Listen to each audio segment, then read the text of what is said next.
Then, the governments of Wales and Scotland have told their citizens more than London has about how they're thinking about beginning to ease the lockdown. Scotland's First Minister, Nicola Sturgeon, has called for an adult conversation about this, and she joins me now from Glasgow. Nicola Sturgeon, welcome to you.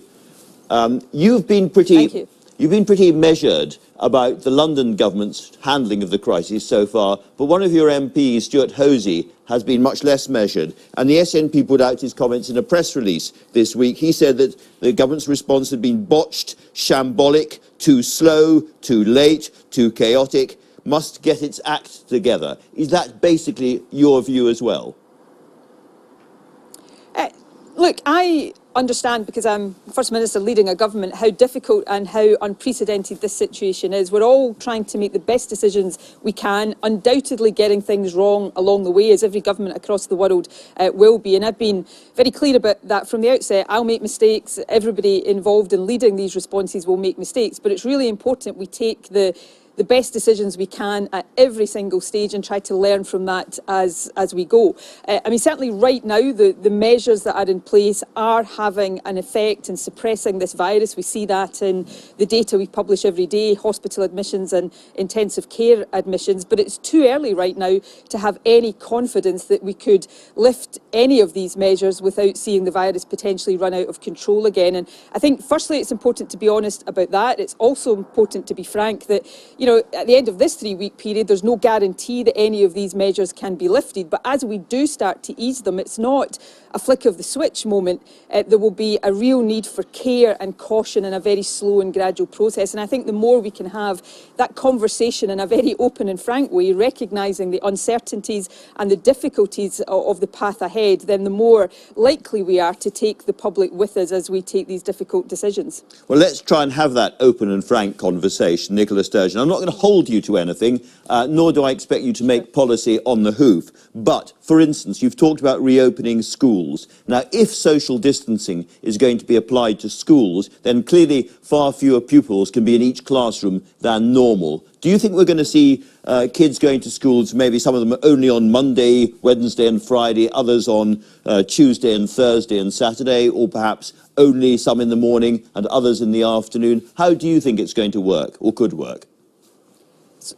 So in general terms, yes, I think arrangements like that may well be what we have to put in place to allow children to start going back to school. Now, again, just let me be very clear, it would not be right or safe to open schools right now, and that may continue to be the case for some time to come. But the point I think everybody is trying to get their head round right now is that as we come out of these very restrictive measures, we're not going to be going back to normality as we knew it. It's what I described, and many others have used this phrase, a new normal that we're looking for, where social distancing will be a fact of life for quite some time to come, and different ways of operating will have to be contemplated. So I've said over the course of the last few days that arrangements just like the ones you've set out there, in whatever form we decide is best there, may well be how we get schools to slowly and in a very phased way come back into operation. And what we need to do as we look at measures like that, but also other areas where how we get businesses to open up again, we've got to be very clear that we measure and model and try to predict the impact of all of these things. Right now, what we're trying to do, and having some success, although we can't be confident that we've succeeded enough, is driving the number of cases down to as low a level as possible, and crucially keeping that reproduction rate as far under 1 as we can. Now, we think we're making progress with that, but we need more data to be confident. And then some of the margins we will be faced with as we start to ease things are very, very fine indeed. So there will be a need for real care and caution, and perhaps in some instances to go back again if we find that things that we have done have allowed the virus to run out of control. Well, let me ask you about something that I think people up and down the country are thinking about, which is grandparents and parents. If they'll forgive me, my parents are not in their absolutely first flush, living outside Dundee. When do you think it's likely that I will be able to go and see my parents? Look, I'm not going to give you a date for that now, Andrew, because it would be irresponsible for me to do so, because I don't yet have the the information that gives me the confidence that I can say that with certainty. What I would say is that, you know, one of the most difficult, if not the most difficult aspect of all of this is that need for grandparents to be separated from their grandkids. My own parents are suffering from that right now. You know, grandparents up and down the country are in the same position.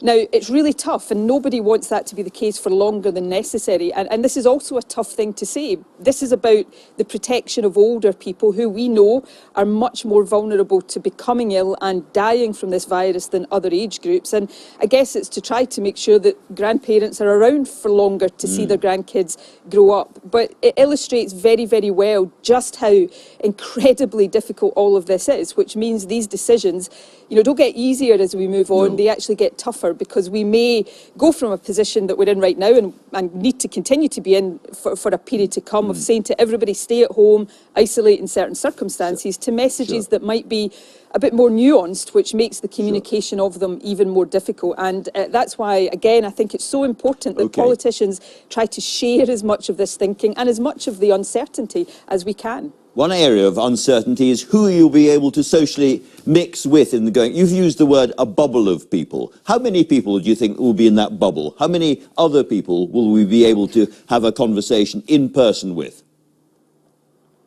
Well, again, I don't know the answer to that right now. This is very strange territory for politicians to say, I don't know. But these are the kind of things that we're looking at. So, for example, we're all in a sense right now being told to stay within our own household bubble. So the advice is clear right now, and this remains the advice: don't mix outside your own household. One of the things, and some other countries have been doing this as well, is could that definition of a household be slightly extended so that you could mix with maybe one or two other people outside it, as long as they were the only ones you were mixing with and you were the only people they were mixing with. So I'm using these examples to illustrate the kind of work that we're all starting to do. And as soon as we published a quite high-level document on Thursday, over the days and weeks to come, we want to translate that and evolve that into something with harder answers to these questions attached to it. So we've got more detail with timescales and milestones attached. It does look as if Scotland might exit the lockdown in a slightly different way, with different regulations or rules than England. In those circumstances, I know that you like questions about borders. Do you have the power to close the border if you need to?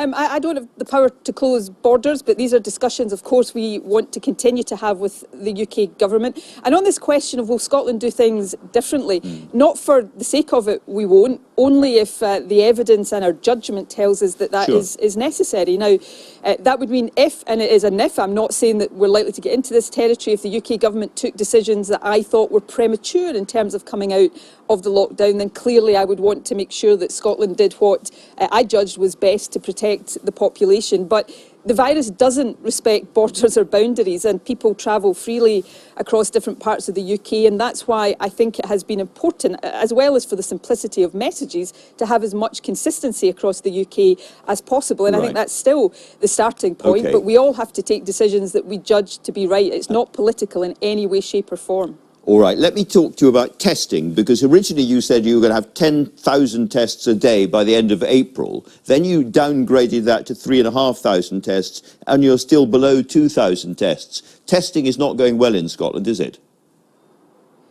Well, I don't think you're factually correct in the first part of that. 3,500 capacity for tests by the end of April was what we said. Then when the UK government set its 100,000, we said we would seek to make sure that anything they were doing proportionately applied to Scotland as well. We are absolutely on track, not just to meet that capacity, but probably exceed it by the end of April. The challenge now, and progress has been made on this every day, is to make sure that that capacity is being fully utilised. So we had 3 objectives for testing at the outset. We're expanding some of those categories and looking to see how we go beyond that even further. So, for example, working care homes, expanding to different groups of key workers. So that is ongoing. Plus, we're increasingly, as all governments are, looking to how we go to a much more expanded system for a test, trace, isolate approach in the next phase. Right, you mentioned care homes there. 1/3 of Scottish deaths have been in care homes in Scotland. That's a lot more than in England and Wales. Why?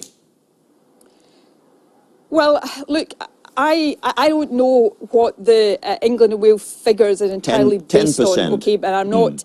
I think it's for I think it's for others to suggest. I've read comments that suggest that perhaps there is an underestimate in the rest of the UK, but I can't say that for sure. What I do know is that if you look at the emerging evidence from other countries, and there's been some work published on this in recent days, then in many other countries the percentage of deaths in care homes are much more in line with what the figures in Scotland are showing. In fact, even higher. Some countries it would be 40 to 50%. Now, Scotland's data that we are publishing, we're publishing data that is more up to date than other parts of the UK, and I think more granular in many respects. But we're also, more importantly, taking a whole host of actions to try to prevent and control infections in care homes. Let me read you one other explanation, which came from the GMB Scotland Union, reported in the Scotsman newspaper on Thursday. They said social care workers had to wait until 5 weeks after the first COVID-19 infection in Scotland to receive clear and unambiguous guidelines on PPE, and many still do not have the proper PPE to do their job safely. More than 2 months after the first infection, there is still no robust testing programme for workers to help mitigate virus spread, sustain services and save lives. I say to you again, something is going wrong.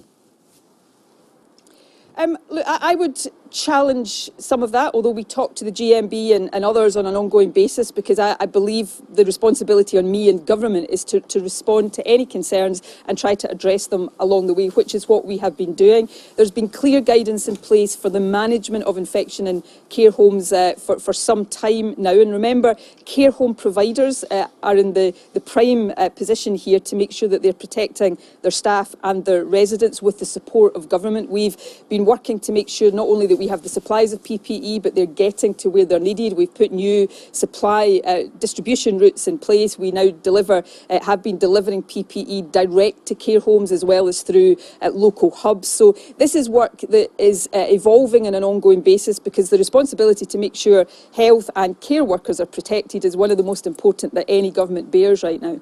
All right, Nicola Sturgeon, thanks very much for getting up to talk to us today. Thank you very much indeed.